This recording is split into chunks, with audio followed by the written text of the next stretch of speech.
पाकिस्तान की supreme court के article 62(1)(f) के तहत सियासतदानों की ताहयात नाअहली से मुतल्लिक मुकदमे में फैसले के बाद न सिर्फ नवाज शरीफ और जहांगीर तरीन के लिए सियासत के रास्ते खुल गए, बल्कि इसके असरात मुस्तकबिल में भी मुरतब होंगे। सुप्रीम कोर्ट के 7 रुकनी बेंच ने जब चीफ जस्टिस पाकिस्तान काजी फाइज ईसा की सरबराही में इस मुकदमे की समाअत करते हुए इसका फैसला महफूज किया, तो उसी वक्त मुबस्सिरीन को अंदाजा हो गया इस मुकदमे में सियासतदानों को रिलीफ मिलेगा। समाअत करने वाले बेंच में चीफ जस्टिस काजी फाइज ईसा के अलावा justice Mansoor Ali Shah, justice Yahya Afridi, justice Aminuddin Khan, justice Jamal Mandokhail, justice Muhammad Ali Mazhar और जस्टिस मुसर्रत हिलाली शामिल थे। इस फैसले के बाद साबिक वज़ीर आज़म नवाज शरीफ और इस्तेकाम पाकिस्तान पार्टी के सरबराह जहांगीर तरीन की नाअहली खत्म हुई और अब दोनों इंतखाबात में हिस्सा ले सकते हैं। इस मुकदमे की समाअत के दौरान अदालत ने सवाल उठाया, अगर एक शख्स ने कागजात नामजदगी में गलती की तो अदालत ने इसे घर भेज दिया, क्या ये सजा काफी नहीं? ये कैसे हो सकता कि वो सजा के बाद कभी इंतखाबात ना लड़ सके?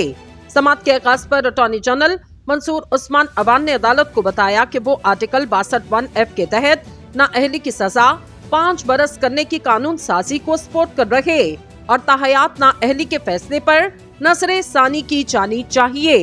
दोनों समाअत चीफ जस्टिस काजी फाइज ईसा ने अहम नकात उठाए और ताहयात नाअहली की बुनियाद के बारे में वकीला से कई सवालात किए गए। एक मौके पर इन्होंने रिमार्क्स दिए, नाअहली की मुद्दत का तयन आइन में नहीं, इस कला को अदालतों ने पुर किया। सियासी तज्जियाकारों का ख्याल, सुप्रीम कोर्ट के इस फैसले ने मुस्तकबिल में ऐसे इक़दामात का रास्ता रोक दिया जिनसे सियासतदानों पर इंतखाबात में हिस्सा लेने पर तवील अरसे तक पाबंदी आयद की जा सकती।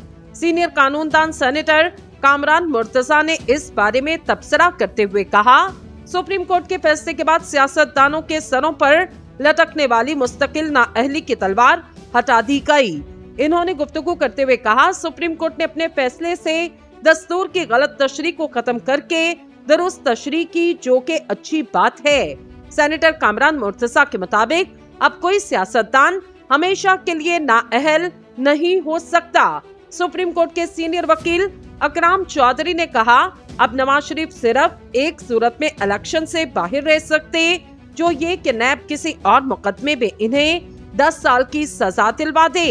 इन्होंने कहा, अब इलेक्शन कवानीन के तहत ताहयात नाअहली नहीं हो सकती और अगर मुस्तकबिल में इस तरह का कोई मामला आता तो पार्लियामेंट को इस बारे में कानून साजी करनी चाहिए। अब मुस्तकबिल में किसी ताहयात नाअहली का फैसला पार्लियामेंट ही अपनी कानून साजी के जरिए करेगा। दौरान समाअत जस्टिस मंसूर अली शाह ने अटॉर्नी जनरल से पूछा, सवाल ये है कि क्या इलेक्शन एक्ट में दी गई नाअहली की मुद्दत आइन से ज्यादा अहम तस्वुर होगी? आर्टिकल 63 की तशरीह का मामला है, संगीन गद्दारी करे तो इलेक्शन लड़ सकता, सिविल कोर्ट से मामूली जुराइम में सजा याफ्ता इलेक्शन नहीं लड़ सकता। क्या सुप्रीम कोर्ट के फैसले को खत्म करने के लिए आइन में तरमीम करना पड़ेगी? क्या आइन में जो लिखा इसे कानून साजी से तब्दील किया जा सकता?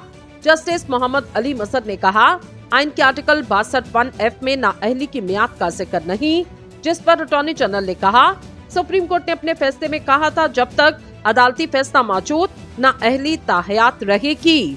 चीफ जस्टिस ने इस्तफसार किया था, क्या कोई शख्स हल्फिया तौर पर कह सकता कि वो अच्छे किरदार का मालिक, अगर 2002 में कायदे आज़म होते तो वो भी नाअहल होते?